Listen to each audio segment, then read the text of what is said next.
I chose to work and make more money over spending time with him. I was working 16, 17-hour days, back-to-back training sessions. I had maxed out on the amount of money that I could bring in. And what they end up doing is just creating a job for themselves, and it just creates this cage instead of unlocking freedom. A lot of people think that self-care is a luxury. I think it's really a strategy for success. I think it's the hustling harder and sleep when you're dead kind of mentality. Why do so many entrepreneurs who look successful on paper still feel unfulfilled? Imagine hitting your revenue goals, growing your business, checking all the boxes, yet feeling drained, burnt out, and wondering, is this it? You're making money but losing yourself. That's the reality for so many entrepreneurs until they discover what today's guest teaches. Sustainable success isn't about grinding harder, it's about showing up differently. I'm Linda Vo, and this is Inspired by Success. Today's guest, Rob Tracz, founder and CEO of TAPS Coaching, specializes in helping entrepreneurs break free from what he calls being successfully stuck. We're diving into the psychology behind why successful people feel trapped, the connection between your physical state and business decisions, and how to design your life for breakthrough instead of burnout. Let's welcome performance coach and entrepreneur psychology expert, Rob Tracz. Hey, Linda, thank you so much for having me on today. I'm excited to dive into our conversation and just excited to be here. It's a pleasure. In your experience, what's more dangerous for entrepreneurs? The grind of not making it or the emptiness of getting everything they wanted? I think actually the lack of awareness is the most dangerous, because you can go through and you can wake up down the road and it could be painful, or you can be going down the route and thinking you're switching things up and making all the right decisions. But without having the awareness of whether or not you're in the wrong spot, or the awareness of you're ready to change spots, I think that really becomes the most dangerous, because you're unaware or you're just unconsciously going through life. And I think that is the worst place to be in. Yeah, I totally agree. Subconsciously doing things and not being self-aware. I want to talk about the mindset as well, because I think that's so important when it comes to success and entrepreneurship. You got to have the right mindset. So most people think that making money should equal happiness and the freedom, I guess. But how did you realize that being profitable but unfulfilled was actually a trap for a lot of entrepreneurs? Well, I found that out through myself. My background was in strength and conditioning. I got a master's degree in exercise science, and I started my entrepreneurial world in the private sector of strength and conditioning. And for me, that gave me the freedom to kind of scale my book of business up to essentially an endless amount. I was working 16, 17-hour days, back-to-back training sessions. I had maxed out on the amount of money that I could bring in. And that's when I decided I wanted to launch my supplement line and begin online coaching and beginning to start a couple different sources of income. And I just constantly kept chasing that next marker, pushing the financial revenue target back and back and back. And as I did that, it's like you're lunging for this shadow, and every time you almost catch it, it just slips right out of your hands, and it's just a little bit further out of the way. And that's just kind of what kept happening for myself. And it wasn't until after 3 years of not taking a day off, of just constantly working, I'm talking about like through holidays, birthday parties, and friends' weddings and such, and ultimately losing myself, my personal health, my mental health, my family relationships, and ultimately my dad. He got sick with pancreatic cancer, and I chose to work and make more money over spending time with him. And you would think that would be an eye-opening experience and help you course correct and maybe change a few things around. But I just leaned into that, and my full schedule became the distraction that kept me continuously striving for that financial goal. And it wasn't until about a year after my dad had passed when I realized that I was building something that I didn't want to be living in. I didn't want this life that I was creating. And I think a lot of entrepreneurs or solopreneurs or even side hustlers, they start off on this journey because they think that they're going to make so much money and it's going to bring them freedom, when in reality, what they end up doing is just creating a job for themselves. And now they end up working 2 or 3 jobs or even more. And it just creates this cage instead of unlocking freedom. Wow, that's a powerful story. I want to take it back a bit because I'm curious to know. You mentioned working 3 years without having a day off. That's pretty hardcore mindset. So where did this come from, and what was your why? Why did you do that? A lot of people sometimes work to distract And a lot of people have an upbringing, grew up poor, for example, so they don't want to be in that situation. Or, they have a traumatic upbringing and then they try to work to become successful to fulfill that void. So I'm just curious to know, where did this drive come from and what was your why for working so hard? Yeah, I think it was really a combination of a lot of different things. I feel like I was lucky and unlucky to be able to experience so many different motivational drives, I guess. When I was born, my parents were, I wouldn't say wealthy, but they were well off where they were comfortable with the lifestyle that we were living in. And then my parents got divorced when I was at 6 or 7. And that really split up our house. That affected us financially. That moved me 3 to 3.5 hours away from my dad and all my other friends and having to restart and rebuild. And then from there, living in a very underprivileged area, I guess I would say, was difficult to kind of see and grow and work through that. And I think having troubles making friends and changing school districts so many years in a row, and ultimately finding myself in a small town that was, luckily I was surrounded with a lot of good eggs and a lot of friends that were really sports oriented, and they got me into athletics, and that became the gateway for personal development for me. And the more that I would take care of my body, the better shape I would get in, which would yield more playing time on the field, which then brought more friends on and off the field, which then eventually led to more birthday parties. And if I wanted to go to birthday parties, I needed to make sure that I prioritized time to study for my grades and so on and so on. And that really led to a lot of the success for physical and athletic success, but then also like scholastic success, like always getting good grades, ultimately getting a 4.0 GPA for grad school and moving on and growing my business and pushing through. And I think having that background of a lot of different experiences of positive, negative, isolation, and friends and everything together allowed me to develop a degree of resilience and grit that would push me forward and push me beyond periods of when I felt like giving up. And I think that seeking attention and appraisal from a lot of different sources also pushed me to move forward. But at the same time, I think that also became my downfall as I didn't know when to pump the brakes because of sports and the competitiveness of always pushing, pushing, pushing, pushing. I think that's what drove me to work those 3 years without taking a day off, and just kind of kept pushing, pushing, pushing until I needed to take the day off to go to my dad's funeral and being by his side, and then continuing to push back through that. So I think it was really good, the grit and the resilience through sports and background and upbringing that I had. But at the same time, it was a downfall. And that's really what I'm trying to do nowadays, is helping other solopreneurs and side hustlers figure out how hard they actually need to push to kind of make themselves to that, get to that next level, or at least build the momentum to get the ball rolling, but also have the awareness of when to pull back on those reins and when to apply pressure to the brakes. Wow, that's pretty fascinating. It's very interesting background of what drove your success as well, now that you're helping others. So you mentioned you're working with other entrepreneurs. What about the ones that have it all, seem to have it all, but still feel empty? And what's the most common ceiling they put on themselves without realizing it? I think that's a tricky question because a lot of people appear to have that emptiness, or they're missing something, and it could be coming from a multitude of different ways. It could be the isolation, kind of like what I had mentioned, or it could be just lack of clarity. For example, I work with this woman who's got a very successful bookkeeping business, and she's constantly hiring new people and scaling her business up, but she just feels lost and unmotivated, and she just moves forward because she just feels like that's what she needs to do. So when we started working together, we really dove in and gaining clarity on why she's actually trying to build the businesses that's so successful, and what does the success actually bring her besides just the financial, the numbers in her bank account. Like, what does it actually bring you to her? And we really honed in on that by doing a little exercise that I call the pirate's flag, when we digging into figuring out really what's the foundational values that each individual has, and understanding those values allows us to kind of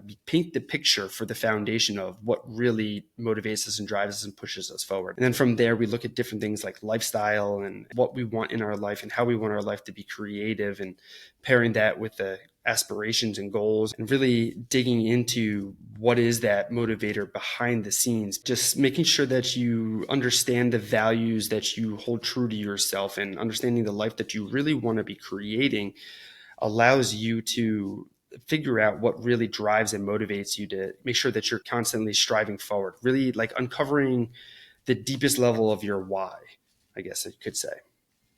Yeah. I'm curious to know, because sometimes people make all that money, but did you help her find her why? Like, and for me, everyone's different. Everyone has their own unique set of whys and values as well. And I'm curious to know, like everyone sees success in a different way and what fulfills them.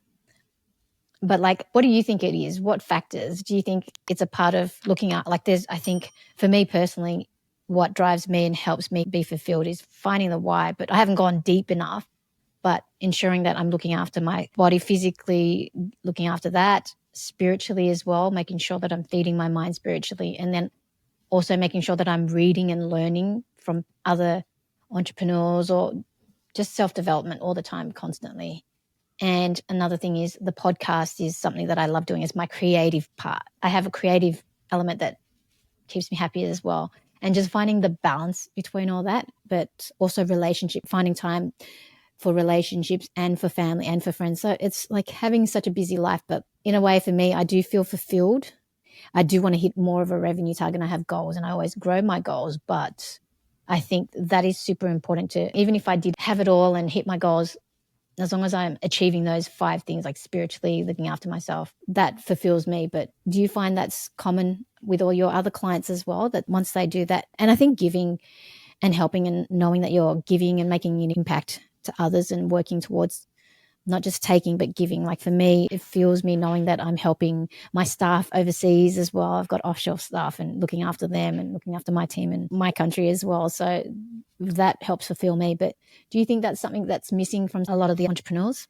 I do actually. Yeah. I love that you were diving into all those different drives that helps you kind of keep you moving forward. And one of my mentors, his name is Brett Bartholomew, and he's become a good friend of mine over the years. And he created this little quiz that helps reveal what your primary drive is at the time of the taking. And there's 6 primary drives that really motivate us behind the scenes, and that directs all of the actions that we're making. And we are going to be using those different drives at different times, and we're going to have all of them playing all different degrees at the same time also.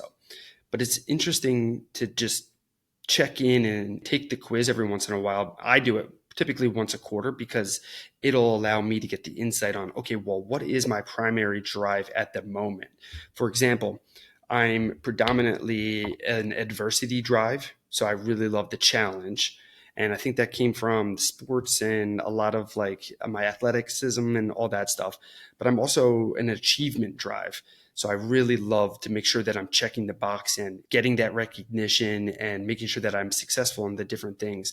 And then my third most popular drive for me typically is unity.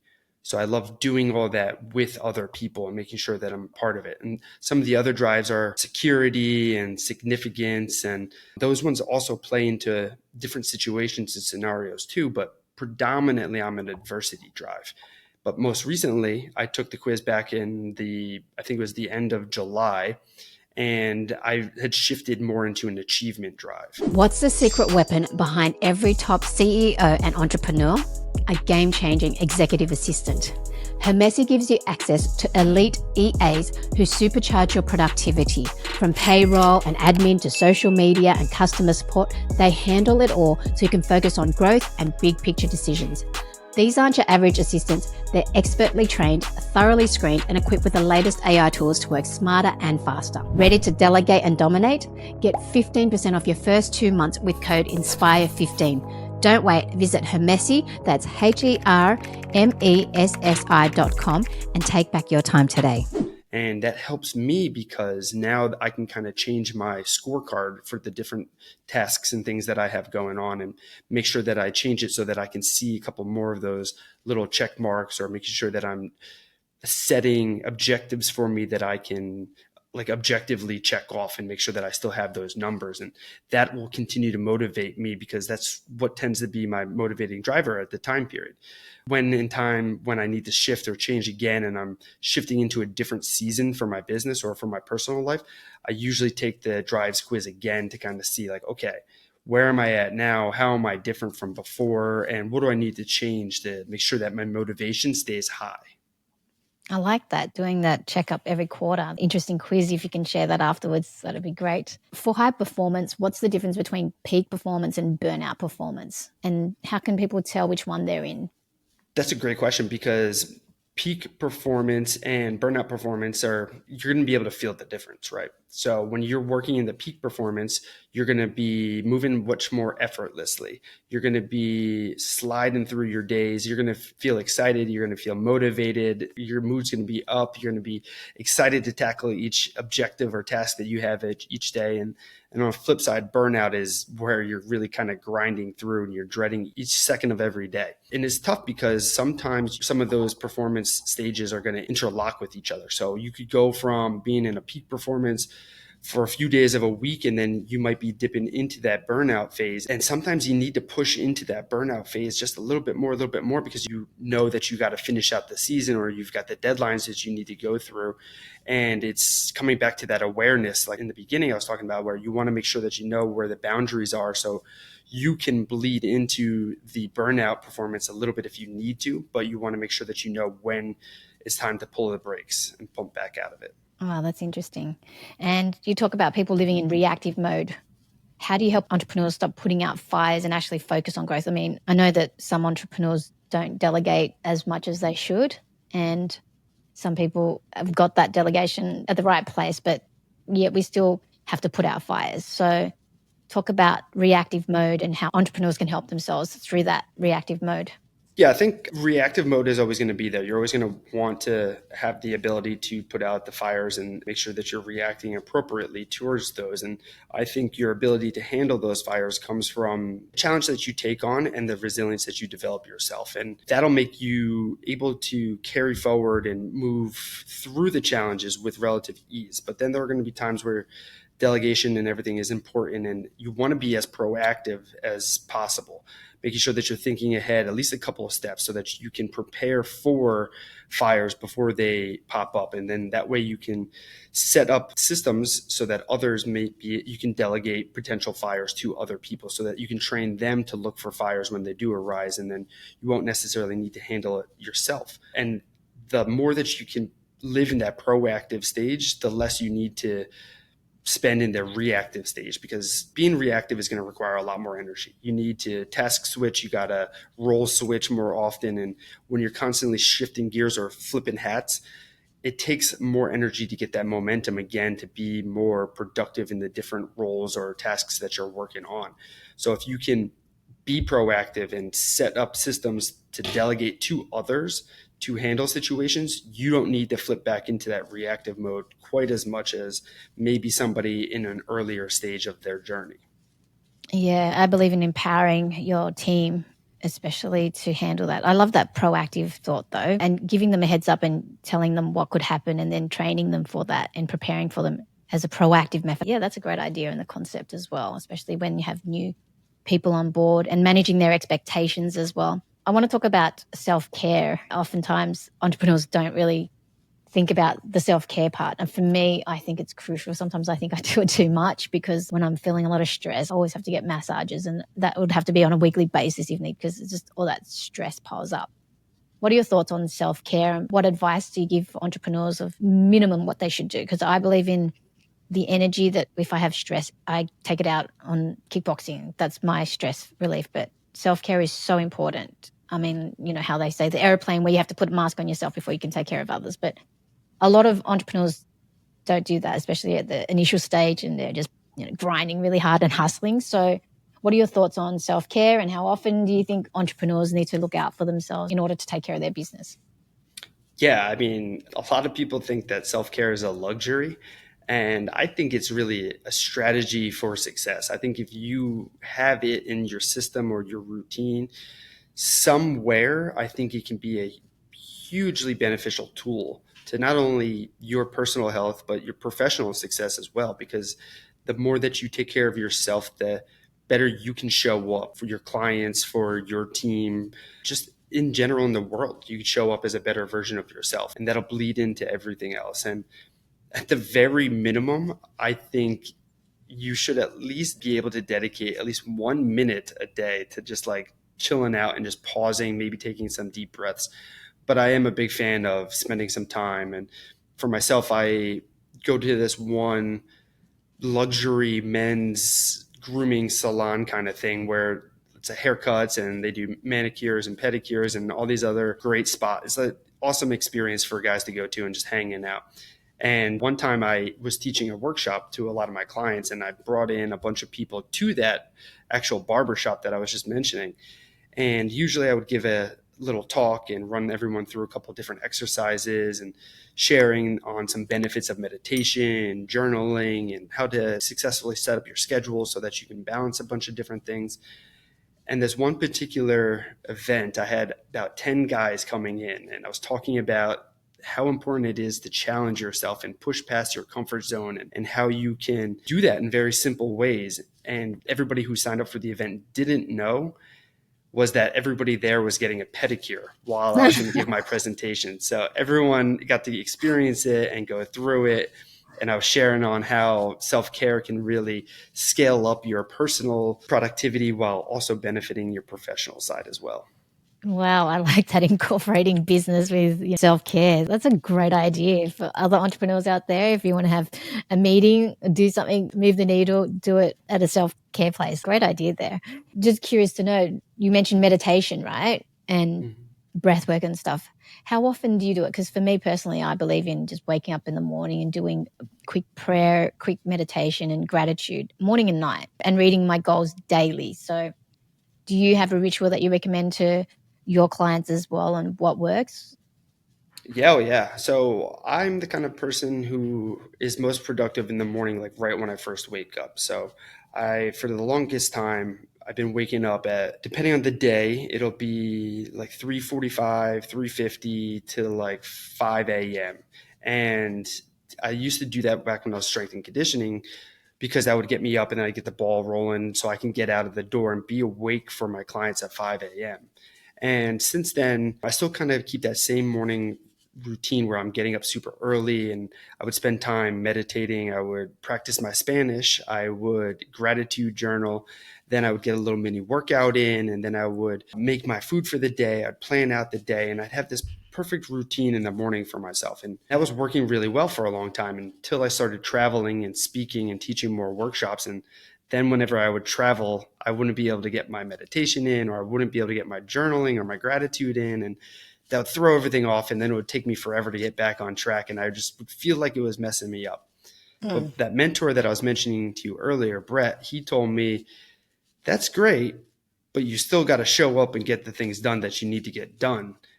And I took that, and to me, that really gave me permission to not have to be a slave to my morning routine, but picking one or two things that I really helps me and keeps my head on straight. So sometimes I spend a little bit more time with my meditation. Sometimes I'll spend more time with my journaling.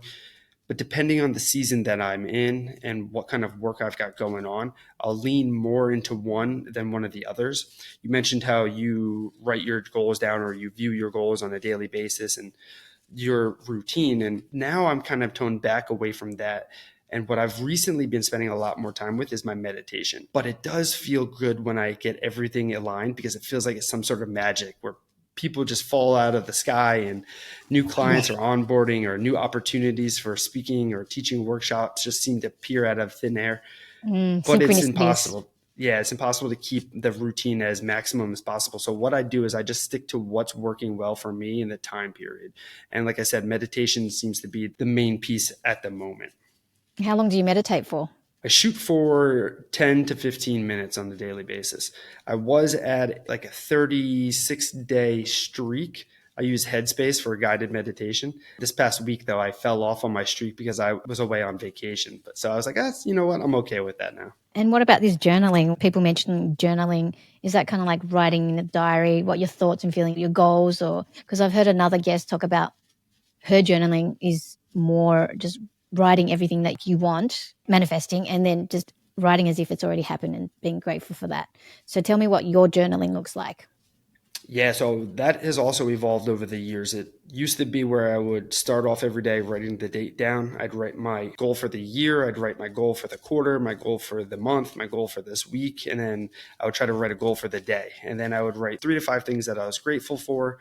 And then depending on how much time I'd have, I would write a recap of what happened yesterday and then kind of write I guess like an idea of how I want the day to go for the day ahead, just because that would allow me to kind of refresh and recap what had happened the previous day. To me, that was making me think that I was working better with my memory and allowing me to help me recall things and then projecting or manifesting kind of what I want my day to turn into.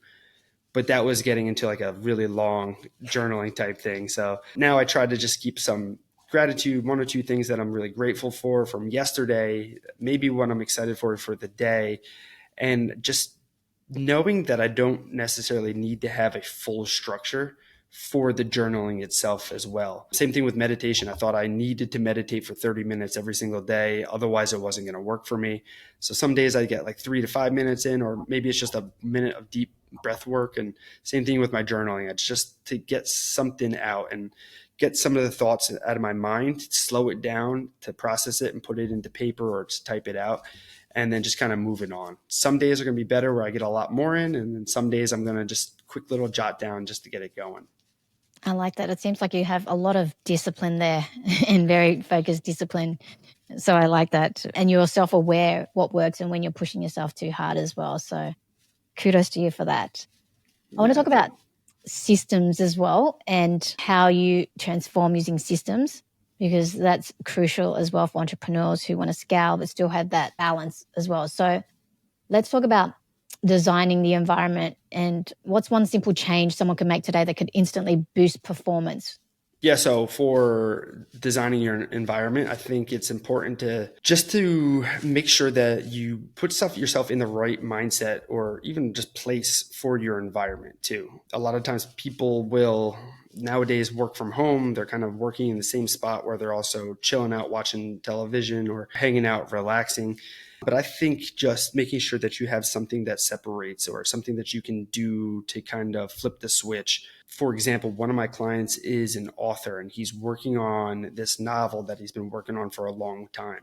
And he's constantly struggling to get into the flow state to get things kind of rolling.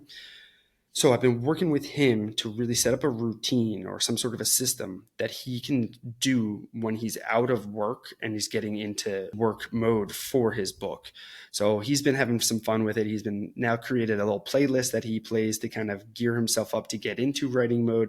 He's got this like writing shirt that he wears that he like puts on. He's got his writing slippers and his writing mug, and he's got all these things that he's setting himself up in, kind of like dominoes. He's got a domino for each thing, and the more dominoes that he stacks and pushes down gets him into that writing grind for him. And it's good because the soundtrack that he listens to gets his auditory senses kind of rolling. The clothes that he wears or the slippers that he wears, those are his writing slippers. That's that like tactile. So he like feels those, he feels the fuzzy slippers, and it tells his brain, okay, we're getting into writing mode. When he drinks his writing tea, now he's tasting it, he's smelling it, and he's telling himself this is what happens in writing mode. And the same thing for individuals who are looking to improve their sleep. It's important to make sure that you have a routine that you follow before you go to bed, just like how we have routines for our mornings where we want to get our day rolling and starting off on a right track. Wow, that's that's a very interesting way to stay motivated, especially when you're at home working and you don't have someone to discipline you. It's good that you coach him as well. Also, I'm just curious to know, when an entrepreneur is hiring or building support, what qualities do you think matter the most, and how do you help people who are used to doing it all and start letting go? Yeah, I think it's important to start with communication. It can be really difficult nowadays, especially because we're always hiring people from out of town or out of country or across the world. But being able to have the effort at least to put in to communicate and to get on the same page, right? I imagine you've worked with individuals who you've had a certain expectation for something and they might have something different, and things go wrong. Then emotions fly, whether it's relationships or professional or whatever. But so it's always good to at least have this communication laid out and the expectations clear ahead of time, and making sure somebody is coachable and willing to work on that communication. So when things aren't coming back as perfectly as they should be, it's easy to express what you're looking for so that it can come back in a better manner. I know for myself, when I was first hiring my team of virtual assistants, it was difficult because I was looking for certain things and they were basing off what they've done in the past. And it made it hard for me because I wasn't willing to kind of give more or explain more or set it up or document exactly what I was looking to go through, and then allowing them to kind of take the reins. And yeah, okay, maybe it might not be 100% exactly the way that I need it to be or I wanted it to be, but it's still 75% of the way that it needs to be successful for the marketing material or things like that. So I think the important things are communication, being flexible with what the workload comes back at, and also being open to modifying or changing things. Because when we have it in our own way and we can do it 100%, but somebody else can do it at like 80% of our 100%, that's still much better. And that allows you to go on and spend your time and your energy on different projects or different tasks that only you can do for that time. Yeah, I totally agree with, like, when I hire, I train, and I've had my virtual assistant for a while, years now, actually, and I just started filming myself in the task. The simplest thing is to film using a Loom and putting it in the drive. This is what I do and I just do all the admin tasks or the things that I don't want to do, and I just label it so they've got access to it, and then they can take ownership and control of it. For me, I think being too flexible is another issue as well. When you find that if you're being too flexible, where they don't contribute as much, you know what I mean? So you got to find the balance. That's where communication comes in, because you got to manage expectations as well. But it's kind of like hard sometimes when it's offshore, or even in general. It's just when you're too flexible. That's my issue. You got to have the boundaries though too. So you want to make sure that you know what you're willing for the flexibility, and make sure that you put the foot down and not allow it to go too far or to deviate too much. You want to make sure that you're still working within the buoys. What's one belief about success that most entrepreneurs need to unlearn? I think it's the hustling harder and sleep when you're dead kind of mentality. I think a lot of entrepreneurs are like, oh yeah, I can grind, grind, grind, grind. I can work harder. I'm a tough guy, blah, blah, blah, blah. I wear this like a badge of honor. And I think really the power comes in from slowing down and working smarter, not harder. Yeah, and allowing as well, like you said, sometimes not pushing and forcing things. Like with the meditation, I'm a huge believer in just synchronicities and just allowing and letting things come into place as well, and flowing instead of just being in that grind. So subconsciously doing things instead of consciously putting that self-awareness into everything you do, I guess. Oh yeah, definitely. And that was a big thing for me with the meditation, right? It was like, all right, if I'm not doing it for 30 minutes a day, it's not worth it. And then if I couldn't carve it in, I would get frustrated, and then I would get more stressed because I couldn't get my meditation in, instead of like, oh, well, you know what? Let me just take a few minutes here just to kind of relax and breathe and clear my head for a second or two, and I'll get back into it. And then maybe tomorrow I'll have more time to dedicate to the meditation. Interesting. And who's your biggest inspiration and why? Yeah, my biggest inspiration would probably be my dad. A lot of the times when I'm talking or teaching, I've referenced back to my dad and how important it was having him around in my life. And it's really affected me more so when he passed, because he had worked so hard for his entire life, and he had pushed and pushed and pushed and tried to build this life for my sister and myself. And he ended up losing a lot of what he had worked for very quickly because of pancreatic cancer. And essentially 30 years at this one company, and this pension that he had worked towards and everything was taken away because he had passed away before he officially retired. And to understand how hard he had worked for my sister and I, for himself to never get to enjoy any of that retirement or freedom, and then for my sister or myself to not even see any of that hard work that he really put into because of an unfortunate circumstances, was tough and it was sad. And I want to make sure that I'm building with my businesses and my different adventures helps other people, and it inspires me to go on to inspire other people. So I feel like it's like a multiplier effect. And I wouldn't have that if it wasn't for my dad. And so I constantly think about him and go to him for motivation as well. Wow, that's incredibly powerful, and just it hits you, because you hear it about people on their deathbeds, how they always regret not spending more time with their family and working so hard. There's a saying, when you work so much and just at work and then you lose your health, quote the saying, but it just, people on their deathbeds sometimes say that the biggest regret is not spending enough time with their family or working so hard as well. So it's good that you're doing something to help make an impact and using that for inspiration as well. So if someone could change only one daily habit to improve their business performance, what should it be? Yeah, I think it would be to reflect more consciously. I think spending time to kind of reflect on the day, or at least slowing down, or spending some more quiet time. I think today's day and age is too easy to just find distractions, whether it's social media or emails or text messages. We're constantly being bombarded with different notifications for various different apps and such. And I think turning everything off and just pausing for a second, and it doesn't even need to be like a structured meditation, just sitting with some silence for a second, just to breathe and just to look around and just like experience life. And I think that's a powerful thing. And I don't think we do that enough as entrepreneurs. Beautiful. Is there anything else that you want to leave with our audience? Any key messages? And where can people find you if they want to connect? Yeah, social media is the best place to connect with me, to stay up to date with different workshops and projects and things that I've got going on. And the easiest place to find me is LinkedIn, and Instagram is where I'm hanging out most of the time. And the podcast as well, over at Surviving the Side Hustle, constantly showing up with new people every week and interviewing guests and entrepreneurs on their different stages and really learning about their stories, struggles, and secrets to high performance. So it's an easy place to check them out. I love it. Thank you, Rob. Thank you so much for your time. Linda, thank you so much. It's been a pleasure.